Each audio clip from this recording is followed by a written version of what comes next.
नमस्कार दोस्तों। I hope आप सब अच्छे होंगे। इस हमारा नेक्स्ट टॉपिक है संविधान के स्रोत, जिसे हम भारतीय संविधान के विदेशी स्रोत भी बोल सकते हैं।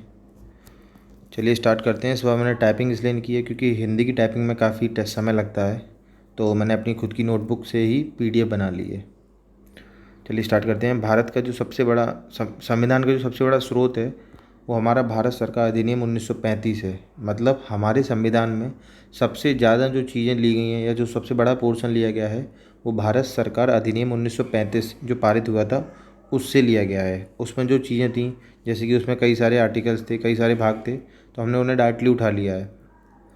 तो और उसी के द्वारा जो हमारे हमारे देश से जो म्यांमार अलग हुआ था वो 1937 में हमारे देश से म्यांमार अलग हुआ था, जिसे पहले बर्मा बोलते थे हम। ठीक है। तो भारत सरकार अधिनियम 1935 में क्या क्या था थोड़ा सा देख लेते हैं। 19 इसमें 321 अनुच्छेद हैं जो डायरेक्टली हमने ले लिए हैं, जिसमें से 250 प्लस लिए हैं हमने, सीधे के सीधे कॉपी कर लिए हैं। इसमें 10 अध्याय थे, मतलब 10 भाग थे, और इसी से हमने संघ सूची, राज सूची और संवर्ती सूची ली है। जो संवर्ती सूची का प्रावधान था वो हमें ऑस्ट्रेलिया से मिला है, ये भी याद रखना। यहाँ पे मैंने छोटे छोटे से पॉइंट्स बना रखे हैं, जैसे ये लिखा हुआ है संघीय तंत्र, राज्यपाल का कार्यकाल, लोक सेवा आयोग, प्रशासनिक वितरण, ये सभी हमने 1935 भारत सरकार अधिनियम से ही लिए हैं। यहाँ कोने में एक छोटा सा एक पॉइंट बना हुआ है, ये देख लेते हैं।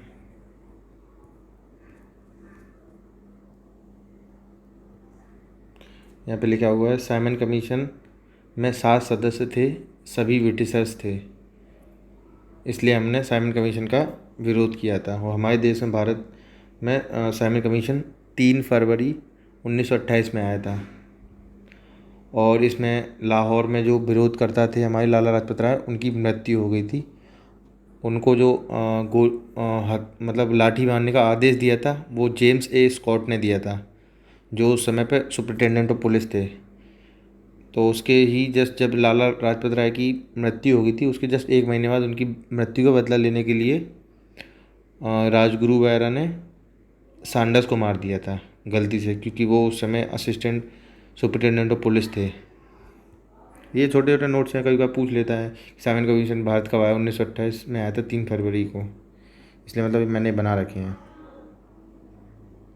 और हमने भारत शासन अधिनियम, सरकार अधिनियम 1935 से आपातकालीन उपबंध भी लिए हैं,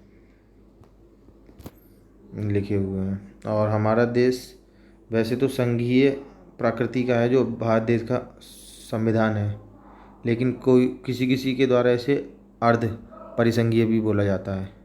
और आपातकाल के दौरान जो मौलिक अधिकारों का हनन होता है वो हमने बीमर संविधान, मतलब जर्मनी के संविधान से लिया है, ये भी पूछ लेता है कभी कभार। और जो न्यायपालिका का प्रावधान है वो भी हमने भारत सरकार अधिनियम 1935 से ही लिया हुआ है। नेक्स्ट देखते हैं हमने जापान के संविधान से क्या लिया। हमने जो अनुच्छेद शब्द है वो हमने जापान के संविधान से लिया है, और विधि द्वारा स्थापित प्रक्रिया या कानून द्वारा स्थापित प्रक्रिया जो है वो हमने जापान के संविधान से ली है। हमने इंग्लैंड के संविधान से क्या लिया या ब्रिटेन के संविधान से क्या लिया, इससे काफ़ी सारी चीज़ें ली हैं, जैसे संसद, पार्लियामेंट है, जो पार्लियामेंट्री सिस्टम है वो हमने वहीं से लिया है। संसदीय शासन, विधि का शासन, या मंत्रिमंडलीय प्रणाली, या द्विसदनात्मक बाइकैमरल, या एकल नागरिकता, ये तो पूछा भी जाता है कई बार। और संसदीय विशेषाधिकार और मंत्रिपरिषद प्रणाली भी हमने ब्रिटेन से ली है। जो विधायी प्रक्रिया है कि किस तरीके से विधायक बननी चाहिए, नियम वगैरह, हमने सब ब्रिटेन से लिए। नेक्स्ट देखते हैं साउथ अफ्रीका। हमने साउथ अफ्रीका के संविधान से क्या लिया है, राज्यसभा के सदस्यों का जो निर्वाचन होता है, जैसे राज्यसभा के सदस्य होते हैं तो उनमें कुछ निर्वाचित होते हैं, कुछ मनोनीत होते हैं। तो जो निर्वाचित सदस्य हैं उनका निर्वाचन के मतलब कहाँ से लिया गया है, साउथ अफ्रीका के संविधान से। याद रखना, निर्वाचन निर्वाचन किसका, राज्यसभा के सदस्यों का। संविधान संशोधन जो आर्टिकल 368 है, वो भी हमने साउथ अफ्रीका से लिया गया है, जो कि भाग 20 में दे रखा है और जो कि सबसे छोटा भाग है। इसमें केवल एक आर्टिकल है 368। हमने कनाडा से क्या लिया ये बाद में देखेंगे, क्योंकि पीछे भी लिखा हुआ है इसके बारे में। यूएसए का देख लेते हैं, जो इम्पोर्टेंट है वो मैं बता देता हूँ। हमने यहाँ से जुडिशियल रिव्यू दिया है, मतलब न्यायिक पुनर्वलोकन लिया है, और न्याय की स्वतंत्रता, न्यायपालिका की स्वतंत्रता, और प्रस्तावना, जो प्रस्तावना है कि प्रस्तावना होनी चाहिए, वो हमने कहाँ से लिया है? अमेरिका से। दो तरीके के क्वेश्चन बनते हैं इसमें कि प्रस्तावना कहाँ से लिया है, तो अमेरिका होगा। अगर वो यही पूछे कि प्रस्तावना की भाषा कहाँ से ली है, तो आपका आंसर ऑस्ट्रेलिया होगा। ठीक है, इसे याद रखना। और सुप्रीम कोर्ट हाई कोर्ट के जजों को हटाने की प्रक्रिया हमने कहाँ से ली है? यूएसए से। और मौलिक अधिकार, ये मौलिक अधिकार हैं, मौलिक कर्तव्य अलग होते हैं, लेकिन मौलिक अधिकार हमने यूएसए से लिए हैं। और धर्मनिरपेक्ष जो सेकुलर है वो, और उपराष्ट्रपति का पद, और राष्ट्रपति का महाभियोग, कि राष्ट्रपति को कैसे हटाया जाता है, ये सब हमने अमेरिका से लिया है, यूएसए से मतलब। ऑस्ट्रेलिया से क्या लिया है, चलिए देखते हैं। ऑस्ट्रेलिया से हमने 3 चीज़ लिए हैं। एक तो लिया है प्रस्तावना की भाषा, एक लिया संयुक्त बैठक, और एक है व्यापार की स्वतंत्रता। और जो तीनों हमारी जिसमें समवर्ती सूची है, वो भी हमने ऑस्ट्रेलिया से ली है।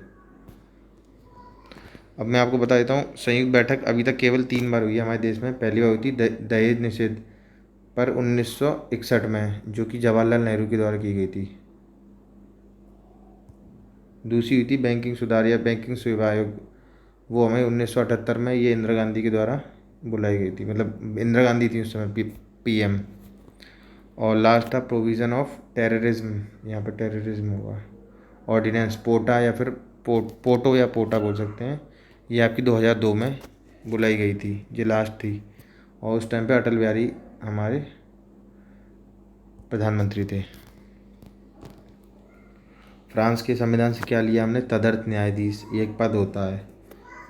गणतंत्रवाद व्यवस्था, और प्रस्तावना में जो समता, स्वतंत्रता, बंधुता है, तो हमने फ्रांस से ली है।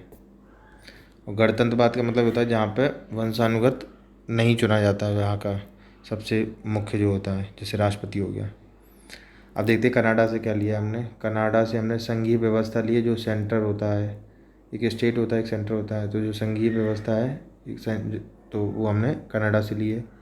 राज्यपाल की नियुक्ति कनाडा से ली है। और सुप्रीम कोर्ट जो सुप्रीम कोर्ट से जो राष्ट्रपति परामर्श लेता है, वो भी हमने कनाडा से लिया है। आर्टिकल 143 में दिया गया है कि अगर प्रेसिडेंट चाहे तो वो सुप्रीम कोर्ट से परामर्श ले सकता है किसी भी निर्णय के बारे में। और कुछ विशिष्ट शक्तियाँ जो कि केवल केंद्र में निहित हैं, जो राज्य के पास नहीं होती हैं। अब देखते हैं रूस से क्या लिया हमने? मूल कर्तव्य, वो मूल कर्तव्य हमने रसिया से लिए हैं। और जो मूल अधिकार या मौलिक अधिकार होते हैं, वो हमने यूएसए से लिए थे। ठीक है, याद रखना इसको। और जो सामाजिक न्याय है, वो हमने रसिया से लिया है। न्याय 3 प्रकार के होते हैं: आर्थिक, सामाजिक और राजनीतिक। ये आपके काम का नहीं है। आयरलैंड के संविधान से हमने डीपीएसपी लिया है, मतलब डायरेक्टिव प्रिंसिपल स्टेट पॉलिसीज़, नीति निर्देशक तत्व जिन्हें बोलते हैं, जो कि भाग 4 में दिए गए हैं, अनुच्छेद 36 से लेकर 51 तक। यही पूछ लेता है कभी कभार तो कि 36 से लेकर 51 तक क्या दिया गया है, तो डीपीएसपी दिए गए हैं, जो कि हमने आयरलैंड के संविधान से लिए हैं। कभी कभार ये भी पूछ लेता है कि आर्टिकल 44 में क्या है, तो इसमें यूनिफॉर्म सिविल कोड है, यूसीसी, जो अभी तक केवल अपने देश के एक ही राज्य गोवा में है। और राष्ट्रपति के निर्वाचन की जो पद्धति है कि किस तरीके से हम प्रेसिडेंट को चुनेंगे, हम प्रेसिडेंट को डायरेक्ट नहीं चुनते हैं। ऐसा नहीं होता कि हम जाएं और प्रेसिडेंट के वोटर में वोट दें, ऐसा नहीं होता है। प्रेसिडेंट के जो चुनाव होते हैं वो डायरेक्ट नहीं होते हैं। तो जो तरीके से जो पद्धति चुनी जाती है उसमें, तो जिस पद्धति को चुनते हैं वो हमने कहाँ से ली है? आयरलैंड से ली है। और राज्यसभा के सदस्यों का जो मनोनयन होता है, मनोनीत, जैसे राष्ट्रपति होते हैं, प्रेसिडेंट, वो राज्यसभा के कुछ सदस्यों को मनोनीत भी करते हैं। तो वो हमने कहाँ से लिया, वो भी हमने आयरलैंड से लिया है। ठीक है। और कहीं कहीं पे ऐसा भी लिखा हुआ है कि जो आयरलैंड का संविधान है उसने कहाँ से लिया था ये सब चीज़ें, तो स्पेन के संविधान से लिए थे। यहाँ पे थोड़ा सा ये भी बता देता हूँ कि जो प्रेसिडेंट का चुनाव होता है उसमें कौन कौन भाग लेता है। उसमें संसद के दोनों सदस्यों के निर्वाचित सदस्य, जो भी संसद के होते हैं निर्वाचित सदस्य, और राज्यों की विधानसभाओं के निर्वाचित सदस्य और संघ राज्य विधानसभाओं के निर्वाचित सदस्य ही भाग लेते हैं केवल। और प्रेम्बल मतलब प्रस्तावना के बारे में एक चीज़ बता देता हूँ कि जो संविधान में सबसे अंतिम में जो लागू किया गया था ना, वो आपका प्रेम्बल ही था। ठीक है, मैंने आपको थोड़ा बहुत इसके बारे में बता दिया है संविधान के स्रोत। तो बाकी मैं क्वेश्चन ले आऊँगा, क्वेश्चन कर लेंगे, उससे काफ़ी कुछ समझ में आ जाएगा। Thank you.